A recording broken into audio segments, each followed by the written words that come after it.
Hi అండి, అందరికీ నమస్తే. ఈరోజు అయితే సొరకాయ దోశ చూడండి అలా చేయబోతున్నాం, సింపుల్గా వెరైటీగా. ఇవ్వండి, ఈ కప్తో 2 కప్పులు అయితే మేము పోస్తున్నాం. ఈ నైట్ అంతా నానబెట్టుకోవాలండి. ఇవి హాఫ్ సొరకాయ సరిపోతుంది, సొరకాయలో సగం. ఇది ఈ దొడ్డు బియ్యం అండి, ఇవి దొడ్డు బియ్యంతో తయారు చేయబోతున్నాం మేము. చూడొచ్చు, చూడండి దీంట్లో సగం అయితే వేసుకోవాలి. ఈ సగం అనేది వేయాలి.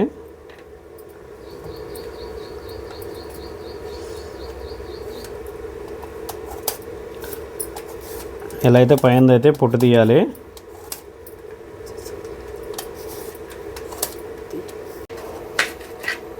ఇదిగోండి, ఈ విధంగా అయితే సన్నంగా కట్ చేసుకోవాలి.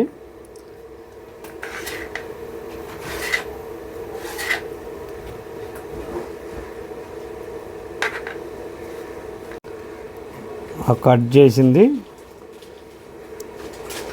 మిక్సీ పట్టాలండి, మిక్సీ గిన్నెలో వేసుకోవాలి.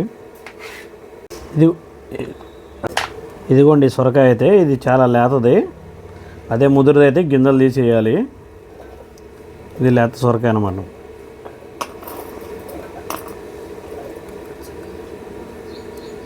కరివేపాకు కొంచెం. ఇదిగోండి, ఇవైతే నైట్ అంతా నానబెట్టిన బియ్యం అయితే దీంట్లో వేసుకొని మిక్సీ చేయాలి.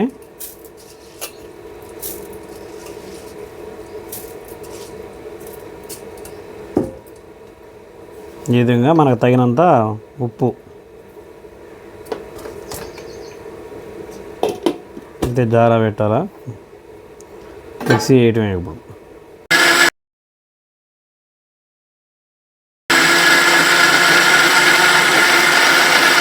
ఇదిగోండి, దోసకాయ అయితే మిక్సీ మెత్తగా ఆడిను, చూడవచ్చు మీరు.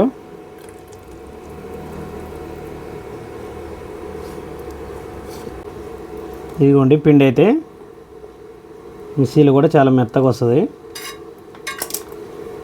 చూసారుగా. ఇది దోశ, సొరకాయ దోశ. మా చిన్నబిడ్డ అంటే చిన్నపోయి దోశ వేయటానికి. ఇదిగోండి దోశపిండి ఈ విధంగా మరి గట్టిగా కాకుండా మరి జారుగా కాకుండా కలపాలి. కాకపోతే ఇది అందరికీ తెలుసు మీకు.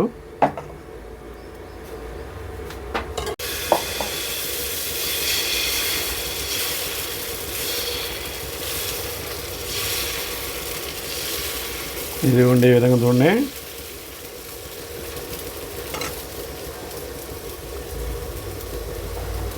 సొరకాయ దోశ. నా వీడియో నచ్చినట్టయితే లైక్ చేయండి, సబ్స్క్రైబ్ చేసుకోండి.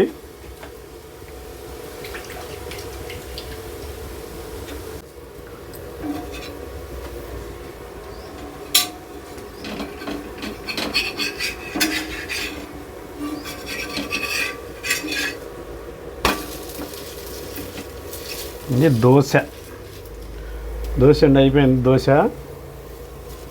మా ఊళ్ళో దీన్ని అట్టు కూడా అంటారు.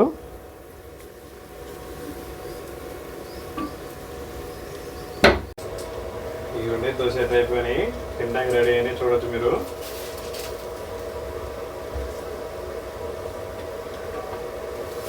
అండి దోశ అయితే రెడీ అయిపోయింది, చూసుకోవచ్చు మీరు. సొరకాయ దోశ.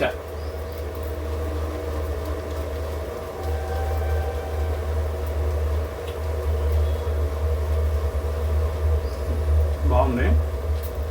వీడియో నచ్చినట్లయితే ఒక లైక్ చేయండి, సబ్స్క్రైబ్ చేసుకోండి.